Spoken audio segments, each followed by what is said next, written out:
welcome to Where Are We? Today I'm with... Hi, I'm Katie. Melissa. And Val.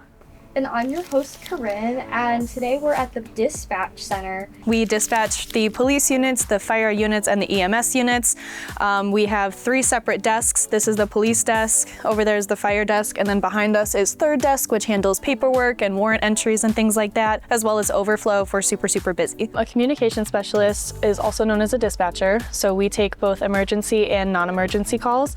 Anytime you call 911, you'll get myself or one of my partners, or anytime you call for animal control or if you lock your keys in your car, we send police units, fire units, and EMS.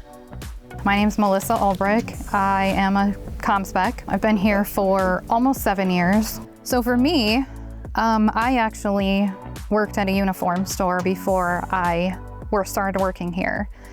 And I delivered uniforms to this department before I started working here. And I thought that this job was pretty awesome. They got to help people all day. They got to talk to people. I like the people that work here. It's pretty great. So I'm like, you know what? I want to do this. So I switched jobs and came here, and I've loved it since. It can be fun, but it can also be really stressful. I mean, nobody wants to answer a call of, somebody finding a loved one deceased, or people don't usually call 911 when they're having a great day. So it can be very taxing, but it's very rewarding because I get to say that I help people for a living. That's probably my favorite part about the job, is getting to help people. Even if I don't know them personally or I don't get to see their face, I still help them. 911, what's the address of your emergency? So I would say the 2 most important pieces of information we get as dispatchers are the address of the emergency or location, as well as what is happening. And then we move on to the name of the caller, the other subjects involved. If we're looking for a specific car or person, we'll get the description. It's a tan sedan, or it's, a white female with blonde hair and blue eyes. But once I get the first responders rolling, I want to get a little bit more information about what's going on at the scene, especially, does anybody have any weapons? Is anybody injured? Do we need any medical attention? What happened? How did this start? That type of thing. Sometimes people don't know exactly where they are, but it's bigger on the freeway. Most people don't pay attention to the mile markers. Depending on which mile marker you're at, depends on what city you're in. So you could be in Brunswick City, or you could be in Brunswick Hills coming through 71. And we have to determine which department you're gonna be in. We need to figure out where you are, and if you can find the sign that says the mile marker, that would definitely help us much better. If you're driving, please be careful, especially in the winter months, and then also challenge yourself to pay attention to your surroundings, street signs, the different makes and models of cars, basically just picking up little details, because we will be asking you for those little details if, God forbid, you ever need to call us. This is a flip book with all of the medical emergencies that are most common, and at the very bottom, it's childbirth. So my partner was the one who helped deliver a baby on the side of 71 northbound. They called.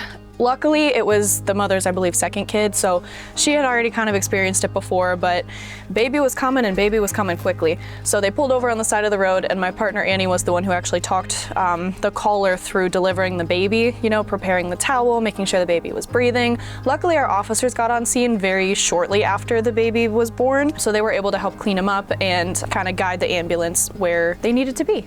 But baby lived, mom's okay. So before any of us answer an emergency phone call, we all kind of take a breath, because if we start to panic, that doesn't really instill confidence in us, especially if the caller is experiencing the worst day of their life.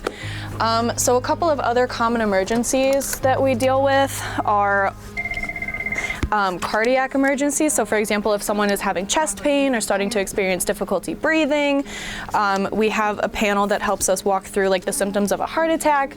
A lot of the time people call because they think their loved one is having a stroke. We'll ask them questions about their loved one, or if the caller themselves believes they're experiencing a stroke, we'll walk them through the protocol.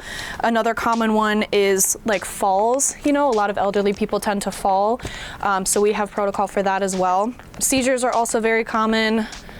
please don't hold anyone down if they're having a seizure. That's a big, big no-no. Don't hold anyone down. Just let them go through it and make sure that they're still breathing.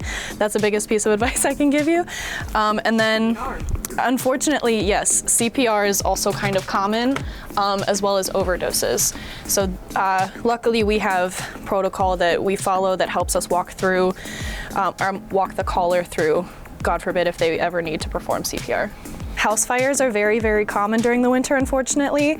October through January, everybody puts up their decorations. Not everybody realizes that surge protectors are meant for inside or to be under coverage. So please, please, please use the right surge protector, use the right lights if you're gonna decorate outside. Remember to unplug them, remember to turn them off, because they're a fire hazard.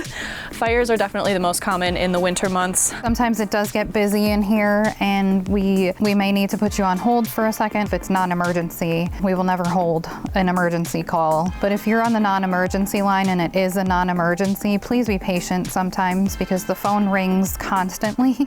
Be patient with us because sometimes there's a lot of things going on at once in here. And there are things that sometimes we don't have control over. Like if the snowplows haven't plowed your driveway yet, we can't tell the snowplows to go down your driveway or your street to plow the streets. We just don't have control over that. A piece of information that maybe not a lot of residents of Brunswick know is that we dispatch for the animal control officer in the city. So a lot of the time they'll call the non-emergency line and they'll say, hey, is this animal control? We dispatch for them. So the answer is yes. If you lost your dog or if you have a raccoon in your attic or anything involving animals, feel free to give us a call on the non-emergency line and we'll be able to come and help you out. If you are looking to get into dispatching, the one piece of advice that I have for you is just be a sponge. Have an open mind, learn as much as you can, and the learning never stops. I know I've been here for 2 years. I learn something new almost every day. Melissa's been here for 7 years. She learns something new every day, especially because protocol is always evolving. Just be a sponge, be open and be honest, and also be compassionate. Never lose your compassion, never lose your empathy, because the voices on the other side of the phone are humans too, and they're calling because they're having a really bad day. So, yeah. Hit that like button. Make sure to subscribe. No, I'm sorry. Sorry. Thanks for watching. Thanks for joining. Bye.